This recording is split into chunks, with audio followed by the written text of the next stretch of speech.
If your paycheck stopped tomorrow, what actually happens the next day? Not theoretically, not emotionally, quite literally. What changes when you wake up the following morning? In 2026, your 9 to 5 is not a safety net anymore. It is a single point of failure. And when you think about it, we have all been conditioned to act like we're supposed to be monogamous with our employer, loyal, devoted, all in. But let's be honest here. You are not in a mutual relationship. You are the side piece in this relationship. If overhead needs to shrink, you are simply a line item. If the company gets acquired or the budget shifts, you still are that line item. And I'm not here to fearmonger. This isn't fear-based. It is math. Companies, they are optimizing for efficiency and not emotional attachment. They protect margins, not people. And that's not personal. It is structural. I mean, at the end of the day, it really is just business. But if you don't understand that, it feels personal when it happens. Let me take you back to 2023. I was a creative director making a $160,000 salary with benefits at a company that I genuinely liked. I wasn't miserable. I wasn't plotting my escape. I wasn't rage applying on LinkedIn at midnight. I built a side hustle because I wanted leverage, flexibility, and ultimately proof that I could earn outside of my employer. And I look back and I am so grateful that I did this because a few months later, the entire company was laid off with no notice and no severance. Just happened. I remember sitting there and I was thinking, this is exactly why I built something like this. I wasn't scared, but a lot of my coworkers were, and I felt so terrible for them when I heard this news. And the difference wasn't talent. It wasn't who worked harder. It was diversification.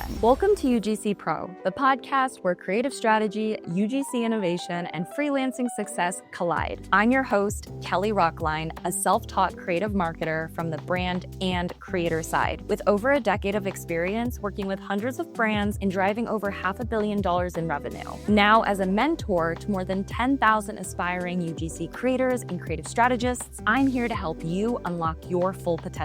Whether you're here to sharpen your ad game or gain fresh insights to elevate your creative freelance business, you're in the right place. So grab a cup of coffee, get comfortable, or habit stack. Is there a pile of laundry that you need to get through? What about unloading the dishwasher? Maybe it's a good time to go out and get some fresh air. Whether you're cuddled up on the couch or getting your steps in, I am so happy you're here. So without further ado, let's dive in. So we inherited what is a version of career stability that does not exist anymore. The pension era is unfortunately gone, and it's been gone for quite some time. The 30-year gold watch, the idea that if you stayed loyal and did good work, you'd be taken care of, that economy is gone. Fast forward to present day, and companies, they are optimizing overhead constantly. You can be excellent at your job, and you can still get cut. That's exactly what happened to me and my team when we were laid off. You can hit every KPI. You can boost revenue by X amount of percent and still get cut because on paper, you are not a human being with rent and responsibilities. You are monthly overhead. And here's the uncomfortable truth that I'm going to tell you because I care. Being loyal to one employer used to be respectable. Today, it's considered risky. And that doesn't mean that you become reckless or you sabotage your job. Definitely not. It doesn't mean that you quiet quit or you emotionally detach. We need to be strategic here. It means that you reduce your risk. A side hustle is not a rebellion. It is simply insurance. Looking back on the day that I was laid off with every single person in my department, nothing felt crazy. It just felt really uncomfortably quiet, felt surreal, like someone had just pulled the plug on something that felt permanent 5 minutes before the conversation took place. And I remember sitting there and thinking, this is going to hit everyone else on my team differently. My emotional state personally was steady, not because I did not care, but because I had options. I had income outside of this company. I had built my side hustle to over $100,000 that year. I had proof that I could generate revenue on my own. My coworkers, though, they did not have the luxury of that cushion. And yes, people, they were calling me panicked, people who had done everything right, high performers, they were loyal, they had long tenure at this company, and they were blindsided by this acquisition that led to mass layoffs. And that's when it clicked even deeper for me. Excellence does not equal immunity. Okay, quick editor's note. As I've been building out the extended YouTube and podcast deep dive, expanding on this limited series in partnership with Entrepreneur, I realized that I do need to pause and speak directly to a specific group of you. I say specific group because if you are already in marketing, studying marketing in college, working adjacent to performance, or in sales, or you genuinely enjoy content creation, you are uniquely positioned to win in either UGC or creative strategy, or both, like me. Or if you're a former or active commercial actor, if you understand scripts, delivery, and audience psychology, even if you studied it in your undergrad, you are closer to launching a high-income side hustle than you think. UGC and creative strategy are not influencer jobs, they are performance roles. And the skills needed are some of the most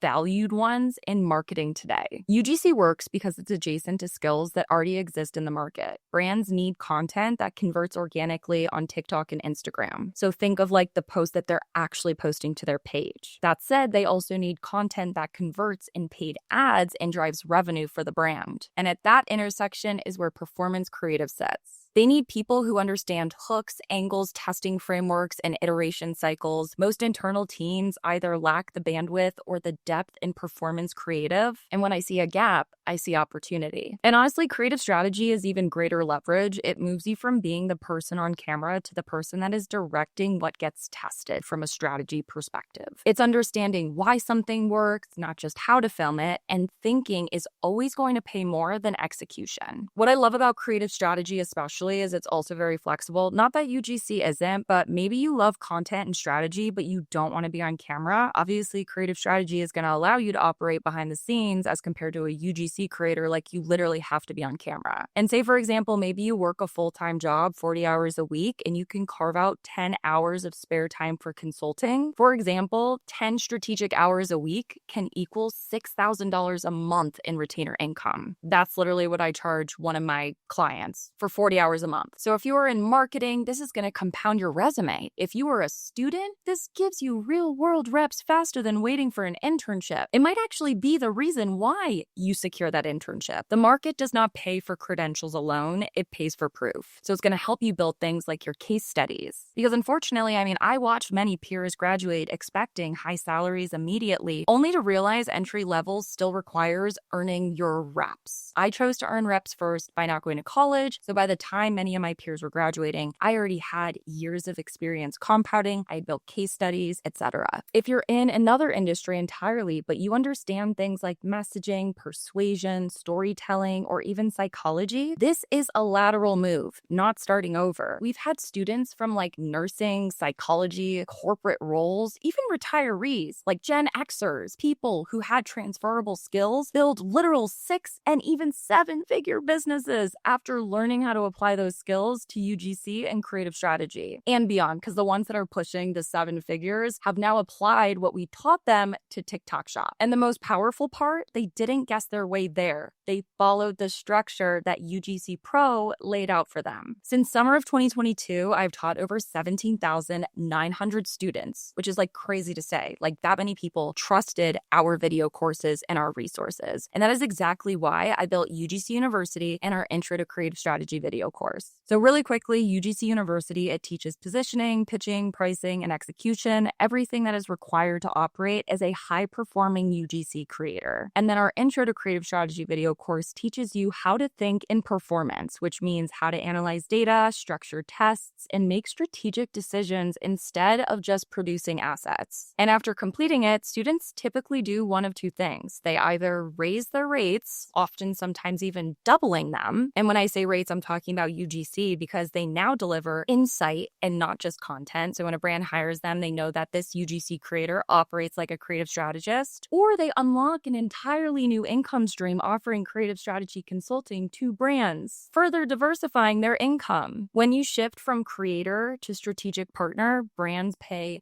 so much more. One thing to point out too is like if you're just looking for occasional one-off work, UGC is definitely more fitting because you're more likely to secure a reoccurring monthly retainer and contract as a creative strategist as compared to a UGC creator. And this isn't hype. It is leverage in a skill set that brands are already paying a ton of money for. To those that are watching and this lane makes sense for you, the resources are there. They're linked in the description. Use code YouTube25 for 25% off. And if you're listening to this and you're like, I'm not really into content or strategy, it's okay because the blueprint, it still applies and you can work on that in your side hustle workbook, which we created in partnership with Entrepreneur, and I've also linked in the description below. Either way, build something that gives you options. That is the most important takeaway from this long editor note. And back to our regularly scheduled program. So what I want to talk about now is the guilt around building, about the resistance that you might be feeling, because I know some of you are thinking this right now. Well, isn't this disloyal for me to build a side hustle outside of my full-time job? What if my boss finds out? Am I being dramatic? Am I being ungrateful? The guilt is real because we were trained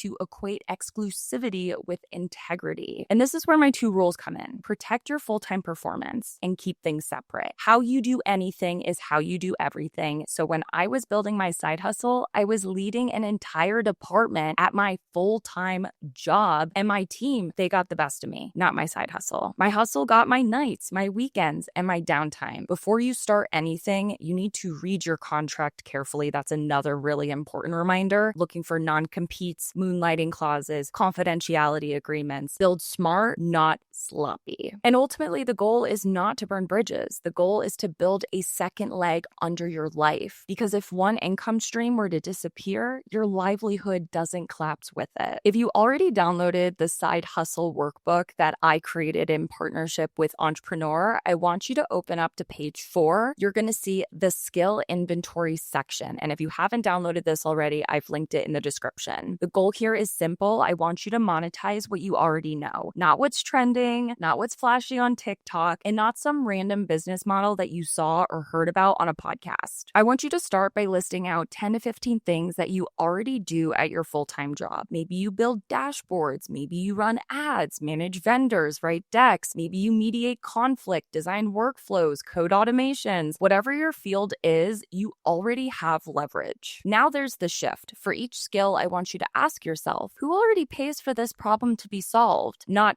who could pay for it. Who already does? That question removes fantasy and replaces it with market logic. Later today, I want you to make that list because we are not reinventing you. We are leveraging you. And if you're employed right now, this episode is not about panic. It is about positioning. If you have been laid off though recently, this episode isn't about regret. It is about runway. Same playbook, just different levels of urgency. Part 2 of this video series is going live this Friday. So in the next episode, I'm going to break down how to build momentum fast without reinventing yourself. And most importantly, how to get income quickly by using what's already in your hands, because speed to income wins. Make sure you follow along, and if you haven't already filled out the workbook yet, don't just listen, I want you to build. Thank you so much for listening to another episode of the UGC Pro podcast. I hope today's episode gave you inspiration and practical steps to apply to your business. If you enjoyed this conversation, don't forget to hit follow, leave a review, and share it with another creator or marketer. And make sure to catch our next episode. Now, I don't want to give too much away, but let's just say you will not want to miss out. Until then, remember that success is a strategy and you are your most valuable client. So treat yourself like it. And lastly, if you aren't already connected with us on TikTok, Instagram, YouTube, X, look up UGC Pro and be sure to follow along. And as always, I wish you the best of luck on your UGC and creative strategy journey.